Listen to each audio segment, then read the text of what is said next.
2025 का ये आखिरी महीना है, दिसंबर का। नवंबर में एक ऐसी खबर आई जिसने छत्तीसगढ़ को इतना हाईलाइट कर दिया, इतना ट्रेंडिंग पर ला दिया, जिसने शायद पहले कभी नहीं लाया हो। नक्सलवाद का नाम हमने पहले भी सुना, बस्तर का नाम हमने पहले भी सुना, माओवादियों का नाम भी सुना, लेकिन जिस तरह से छत्तीसगढ़ आज मोस्ट ट्रेंडिंग टॉपिक बन गया है, वो पहले कभी नहीं हुआ करता था। लेकिन 18 नवंबर 2025 को छत्तीसगढ़ के बस्तर के जंगलों में कुख्यात नक्सली माडवी हिडमा, उसकी पत्नी राजे समेत 6 लोगों को मुठभेड़ में सुरक्षा कर्मियों ने जब मार गिराया तो हिडमा की कहानी दुनिया भर तक पहुंच गई। हिडमा की मौत सबके लिए काफी शॉकिंग थी, क्योंकि हिडमा जो कि AK-47 हमेशा अपने पास रखता था, जिसके आसपास सुरक्षा के पुख्ता प्रबंध रहते हैं, जिसके पास परिंदा भी पर नहीं मार सकता, और मार भी दे तो उससे पहले उसे मार गिरा दिया जाता है, वो हिडमा इतनी आसानी से सुरक्षा कर्मियों के हाथ कैसे लग गया? और तो और हाथ भी लग गया तो केवल 6 लोगों के साथ ही, बिना सख्त चाक चौंगंद के वो जंगल से कैसे निकल गया था, वो भी बिना किसी भेदी के। लेकिन सच तो ये है कि हिडमा इतनी आसानी से हाथ नहीं लगा था। ये कहावत बिल्कुल सही कही गई है कि घर का भेदी लंका ढाए। कुछ ऐसा ही हिडमा के साथ भी हुआ है। जिस जंगल में कोई आसानी से घुस नहीं सकता था, वहां की जानकारी सेना और पुलिस को कैसे लगी? अपने इस वीडियो में पर्दा उठाएंगे उस भेदी के चेहरे से, जिसके कारण आदिवासियों का मसीहा और जंगल का रक्षक कहलाने वाला हिडमा मौत के घाट उतार दिया गया। हम हिडमा के सपोर्टर नहीं हैं, हम आदिवासियों के सपोर्टर हैं।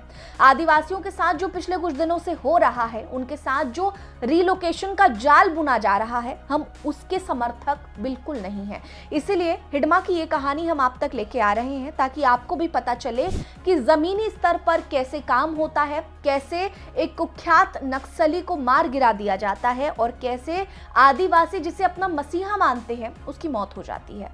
लेकिन इन सब के पीछे सिर्फ एक हित है कि आदिवासियों को विकास मिल सके, उनको उनके अधिकार मिल सके, उनको वाकई जो उनको मिलना चाहिए, उनको जो सुविधाएं मिलनी चाहिए, जो मूल सुविधाओं से वो आज तक वंचित हैं, वो उन तक पहुंचनी चाहिए। इस वीडियो का पर्पस सिर्फ इतना है। आपको ये वीडियो पसंद आएगी तो हमारी वीडियो को लाइक जरूर करिएगा, हमारी वीडियो को ज्यादा से ज्यादा शेयर करिएगा, इस वीडियो को और लोगों तक पहुंचाइए, ताकि इस जानकारी का ये हिस्सा उन तक भी पहुंच सके।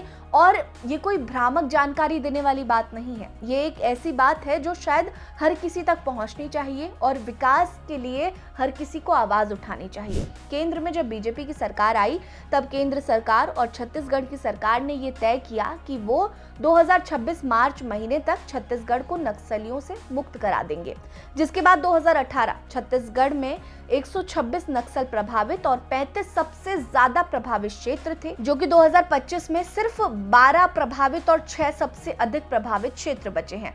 लाल आतंक को खत्म करने के लिए तेजी से नक्सलियों के आत्मसमर्पण पर भी जोर दिया जा रहा है। खासकर 21 मई 2025 को नक्सलियों के महासचिव बसवा राजू के मार गिराने के बाद नक्सलियों के मनोबल में कमजोरी आई, और पहली बार किसी शीर्ष नेता के मारे जाने के बाद नक्सलियों का आत्मसमर्पण और तेजी से बढ़ गया।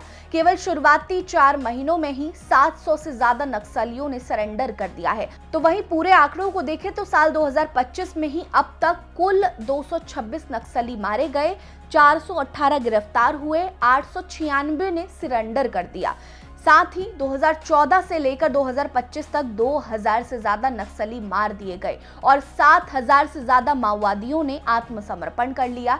अब सवाल ये उठता है कि हिडमा ने अपनी मां की बात भी मानने से इनकार करते हुए सरेंडर करने से साफ इनकार क्यों कर दिया? वो जंगलों के बाहर क्यों आया था, और कैसे सुरक्षा कर्मियों को इसकी जानकारी मिली?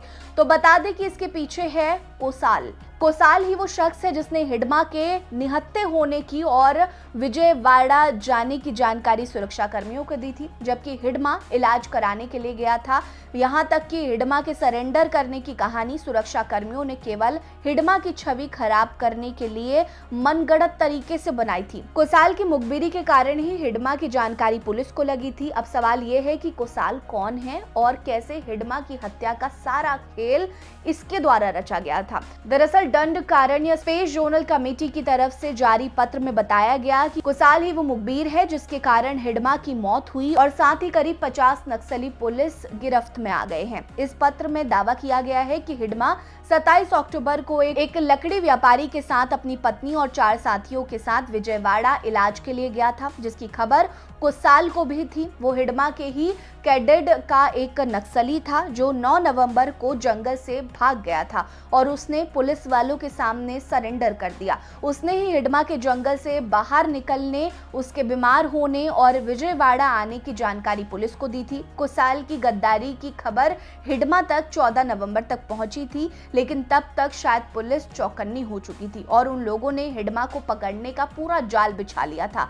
सच तो यह है कि 15 नवंबर को ही हिडमा और उसके साथियों को पुलिस ने पकड़ लिया था और 3 दिनों तक उन्हें बुरी तरह से टॉर्चर किया गया और 18 नवंबर को छत्तीसगढ़ आंध्र प्रदेश की सीमा पर अलूरी सीताराम के जंगलों में उसे मार गिराने का दावा किया गया। जबकि जो दावा किया जा रहा है जिन सच्चाइयों का, उससे पहले ही गिरफ्तार कर लिया गया और उसे मार कर वहां लाकर रखा गया था। पत्र में माओवादी नेता देवजी पर लगने वाले संगीन आरोपों का भी खंडन किया गया कि देवजी ने हिडमा की मुखबिरी की थी, बल्कि सच्चाई तो यह है कि कुसाल के साथ साथ हिडमा की मौत के पीछे माओवादियों ने पूर्व विधायक मनीष कुंजाम और सामाजिक कार्यकर्ता सोनी सोडी की गहरी साजिश है, जिन्होंने सुरक्षा कर्मियों का साथ दिया और देवजी को फंसाने की साजिश भी इन्हीं दोनों ने की थी। पत्र में हिडमा के मुठभेड़ में मारे जाने की खबर का पूरी तरह से खंडन किया गया है। हिडमा की मौत पर हुए उस खुलासे के बाद अब सुरक्षा कर्मियों पर बहुत सारे सवालिया निशान खड़े हो रहे हैं।